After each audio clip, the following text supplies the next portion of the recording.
Bugün çok güzel gündür hakikaten. Bugünün gözlerinde ışık var, bugünün yüreğinde hararet var, bugünün bakışlarında bir ümit var. Bu aziz günde kardeşim vaxtiyle o bana dediği bir söz demek istedim. Dedi ki ben oğlumun adını sen Babak koymak istedim. Sen Babak'ta hükmen bir kitap yazırsan, özgür reklam için demirəm. Sonra dedi ikinci oğlum olsa onun adını Zerdüşt koyacağım, Zerdüşt Peygamberin hatırına. Ondan da bir kitap yaz, onu da onun dediklerini yerine ettirdik. Yani o çok hissiyatlı, duygusal bir adam idi kardeşimiz. Kardeşimin üzerinde vallahi billahi inanın Ali'nin, Hazret Ali'nin nuru vardı. Kardeşimin merhametinde insanlara gösterdiği kaygısında belki de Fatime-i Zehra'nın gösterdiği kaygı vardı.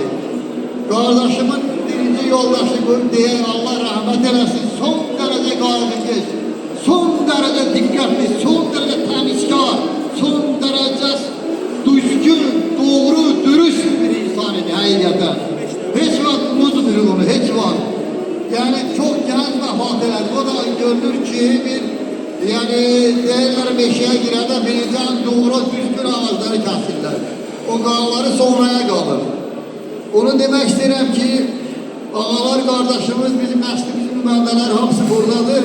Ben elə bilirəm ki, bizdən ən bəlkədə ən çox xətri istənilən adam o idi. Ən çox xətri istənilən adam idi. Onun ürəyi yoxa kimiydi, inanız, yoxa kimiydi. O kadar sağda edilme, hatta ona sağdalık deyirdi. Yani bu dönemde sağda bir insan idi. Ola bizim ben mürekkep var ama çok sağdayım. Kardeşimin ve onun uşaqlarının birce kızı var. Allah onun ailesini, uşaqlarını, yoldaşını salamat eləsin, uzun ömür versin, xoşbəxt həyat yaşasınlar.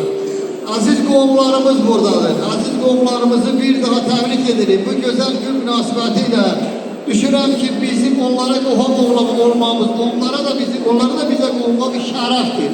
Birisiz hayatta ne yaşayırsan gerek şərəflə yaşayırsan, layıqətlə yaşayırsan, insan kimi yaşayırsan, doğru yaşayırsan, dürüst yaşayırsan, əsas budur.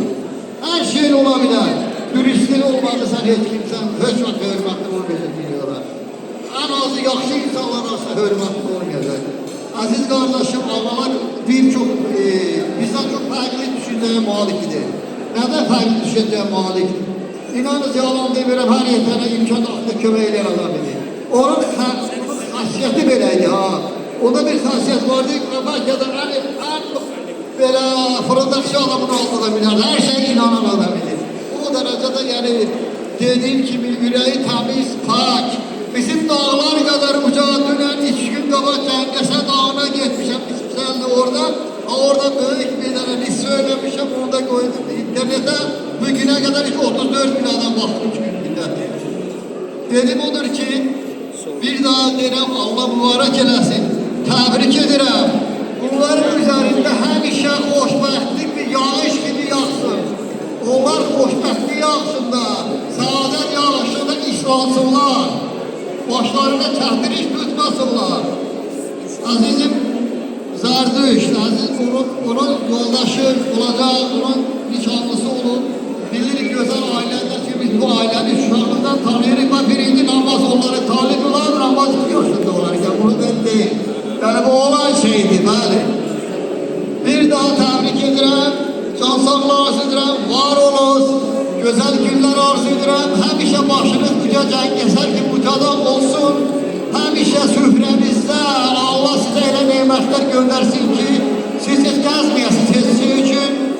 Onu da deyirəm ki xoşbəxtlik qapınızı həmişə döysün. Həmişə döysün, siz deməyəsiniz, pilləkənlərinizə, evinizdə qonaqlar görəsiniz. Həmişə qonaqparvar olasınız, var olun, sağ olun. Həmişə can sağlar istəyirəm, bir daha uğurlar. Ailə sağda yaxınlar, Allah sizi korusun. Teşekkür ederim, çok sağ olun. Güzel tebriklerin ardından ben isterdim ki Ülfət lirikleri dəvət edək, onun ifalarıyla bu güzel gecemize devam etmək istəyirik. Hoş gəlmisiniz ve sizin ifanızı eşitmək istəyirik.